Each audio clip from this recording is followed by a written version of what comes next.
और रुक करेंगे इस बीच आ रही है एक बड़ी खबर की और बड़ी जानकारी आ रही है, उसका रुख यहाँ पर सबसे पहले कर लेते हैं।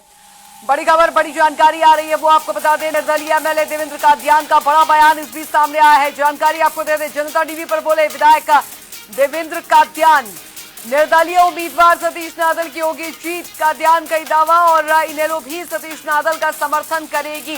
जनता टीवी पर खास बातचीत में उन्होंने इस बात का जिक्र किया, यह आश्वासन अभय चौटाला ने दिया है। सतीश नादल को मिलने वाले वोट की कर चुकी अपील, ये इस वक्त की बड़ी खबर। निर्दलीय एमएलए देवेंद्र कादियान का बड़ा बयान, जनता टीवी से खास बातचीत में उन्होंने ये बयान यहां पर दिया है। निर्दलीय उम्मीदवार सतीश नादल की जीत होगी, ये दावा किया है। क्या कुछ कहा, सुनिए। विधायक देवेंद्र कादियान की भूमिका खास और महत्वपूर्ण है इस चुनाव में। आप लोगों के समर्थन से ही निर्दलीय प्रत्याशी के तौर पर सतीश नादल साहब मैदान में है, क्या रणनीति है कादियान साहब? आप देखिए, रणनीति बहुत सिंपल है। इंडिपेंडेंट हम एमएलए हैं और इंडिपेंडेंट हमने कैंडिडेट खड़ा किया है और उनका जो शुरुआत थी वो हमने ही उनसे बोल के कराया था कि जो हमारे विधायक साथी चाहे वो बीजेपी से हैं, कांग्रेस से है, इनेलो से हैं, जिनकी विचारधारा आम परिवार से निकले हुए जो विधायक हैं, जिनकी विचारधारा हमारी मैच खाती है, उनसे हमने बात करके हमने नंबर पूरे करके ही इनको कैंडिडेट के तौर पे उठाया था। इंडियन नेशनल लोकदल ने अभी अपनी रणनीति स्पष्ट नहीं की, लेकिन आप लोगों ने वोट की जब अपील की थी तो आश्वासन मिला है सर? ये 16 तारीख को आपको सब कुछ क्लियर नजर आएगा। मेरी अभय चौटाला जी से भी बात हुई है और दोनों हमारे साथी तो वो तो है ही, और हमने ये चीज पहले ही कर ली थी। सतीश नादल जी को कैंडिडेट बनाने से पहले हम अपना काम कर चुके थे। तो कांग्रेस वाले कुफरी में है, कोई संपर्क हो पा रहा है सर? बातचीत हो पा रही है? संपर्क करने की जरूरत नहीं है, ये बहुत सिंपल काम है। जिन लोगों की विचार मैंने कहा उनको कैंडिडेट बनाने से पहले हमने अपने नंबर मैच कर लिए थे। तो आश्वस्त है 2016 और 2022 के जो नतीजे चौंकाने वाले थे राज्यसभा के चुनाव के, जब सुभाष चंद्रा और कार्तिकेय शर्मा जीते थे, तो वैसे नतीजे की नादल साहब से उम्मीद है? वो सेम चीज रिपीट होने वाली। तो देवेंद्र कादियान बड़ा दावा कर रहे हैं, उनका यही कहना है कि जो 2016 और 2022 का जो नतीजा था उसी तरीके का इतिहास जो है वो दोहराया जाएगा। वीडियो जर्नलिस्ट विजेंद्र सिंह के साथ पवन सिंह और जनता टीवी, चंडीगढ़। और वरिष्ठ संवाददाता पवन सिंह हमारे साथ जुड़ गए इस बड़ी खबर पर जानकारी के साथ फोन लाइन पर।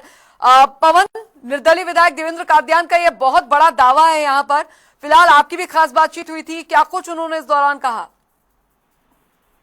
बिल्कुल, देखिए, राज्यसभा के चुनाव की जो तैयारियां हैं वो अब अंतिम चरण में है और आज इसी के चलते भारतीय जनता पार्टी और निर्दलीय जो विधायक हैं उनका जो मॉक ड्रिल वोटिंग प्रशिक्षण कार्यक्रम है वो इस वक्त चंडीगढ़ के एक बड़े होटल में जारी है, जो आज दूसरा दिन है। लगातार ये मॉक ड्रिल प्रशिक्षण जो है वो चल रहा है और इससे पहले शनिवार को भी करीब 5-6 घंटे तक जो है इसी तरीके का प्रशिक्षण कार्यक्रम जो है वो हुआ था और आज इसका दूसरा दिन है।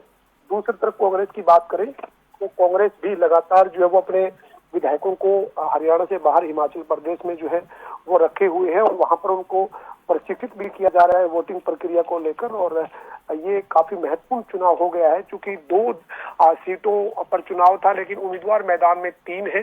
बीजेपी से संजय भाटिया है, कांग्रेस से कर्मवीर बोध है, लेकिन निर्दलीय के तौर पे जो सतीश नादल की दावेदारी है उसने सभी को चौंकाया हुआ है।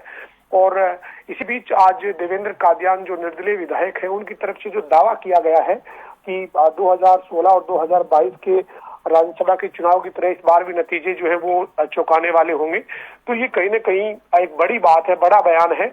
उनका तो यहाँ तक कहना है कि इंडियन नेशनल लोकदल के जो 2 विधायक हैं वो भी सतीश नादल को वोट देंगे। हालांकि इंडियन नेशनल लोकदल ने अभी अपने कोई पत्ते नहीं खोले हैं, लेकिन देवेंद्र कादियान दावा कर रहे हैं।